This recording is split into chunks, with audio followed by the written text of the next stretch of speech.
We are talking about the world's first 2-nanometer silicon architecture, a groundbreaking OLED display overhaul with optional touch integration, and unified memory bandwidth so ridiculously fast it puts full-size desktop rigs to shame.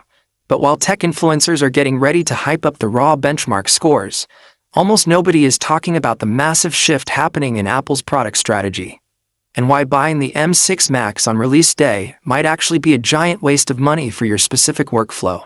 If you are a filmmaker, software architect, 3D animator, or creative professional planning to drop serious cash on a top-tier laptop, stop what you are doing. In this video, you will know the exact thermal secrets hidden inside this redesigned chassis, why Apple is splitting their laptop lineup in two completely different directions, and whether the M6 Max is your ultimate dream machine or an overpriced piece of aluminum hype. Let's be honest for a second. The Mac series MacBook Pro was never meant for average users. It was built for people who push their machines to the absolute breaking point, rendering 8K video timelines in the field, running local artificial intelligence models, and compiling millions of lines of code without being tethered to a wall outlet. With the M6 Max generation, Apple isn't just giving us a standard incremental spec bump. They are executing an architectural pivot centered around TSMC's cutting-edge 2-nanometer manufacturing process. Why should you care about a number like 2 nanometers? Think about it like this. The smaller the manufacturing node, the more microscopic transistors you can cram into a chip the size of a postage stamp. That means exponentially higher computing density, lightning-fast instruction cycles, and a dramatic drop in power consumption. The M6 Max isn't just built to render faster. It's built to serve as an on-device AI server directly on your lap.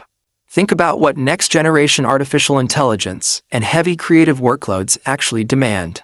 They require massive unified memory bandwidth and specialized neural engine processing that can handle trillions of calculations per second without thermal throttling. On paper, the M6 Max sounds like an unstoppable titan, but here is the brutal reality Apple doesn't highlight during their keynote presentations.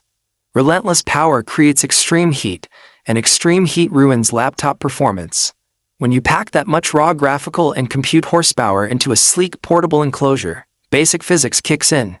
If your laptop gets too hot, the system automatically slows itself down to protect internal components from frying. That is called thermal throttling. To combat this, leaks indicate Apple has completely overhauled the internal thermal system for the high-end M6 models, implementing expanded vapor chamber tech designed to wick heat away from the logic board faster than ever before. But if you have been in the high-end tech space for more than 5 minutes, you know marketing claims and sustained real-world workloads are two totally different realities. Imagine leaving an intensive 3D scene to render overnight or running local large language models during a live client presentation.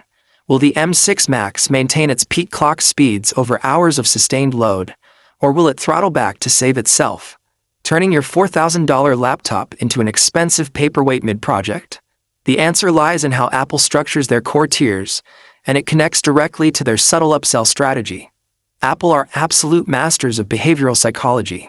They build entry-level professional laptops at price points that look almost reasonable. Hundreds of thousands of creators see the starting configuration, slam the order button, and think they scored a deal. But here is the catch. Base models are carefully designed to leave you hungry for more. Once you start customizing your setup, you quickly realize that baseline unified memory and storage simply won't cut it for serious multicam editing or high-end machine learning.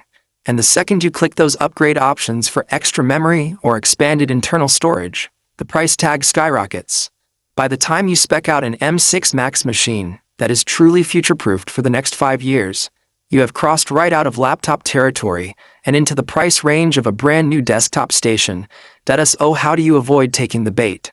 You have to look closely at what the M6 Silicon actually offers for your specific daily workload versus what is pure marketing fluff. The M6 chip architecture drastically boosts memory bandwidth and expands the GPU core count beyond anything we saw in previous generations.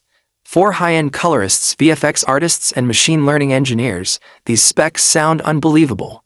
But speed is only half of the story. The real breakthrough with the M6 Max isn't just raw clock speed. It's how the unified memory architecture handles massive datasets. Because the CPU, GPU, and neural engine all pull from the exact same memory pool, There is zero delay moving data back and forth. On the M6 Max, that shared bandwidth reaches levels that allow laptops to process massive AI models locally. Tasks that previously required dedicated server racks pulling thousands of watts. Yet, despite this raw power, a massive debate is dividing the professional community right now. Half of all tech analysts argue that the M6 Max MacBook Pro represents the single greatest leap in portable workstation history. The other half claim that for 80% of working professionals, upgrading to the M6 Max is an absolute waste of money.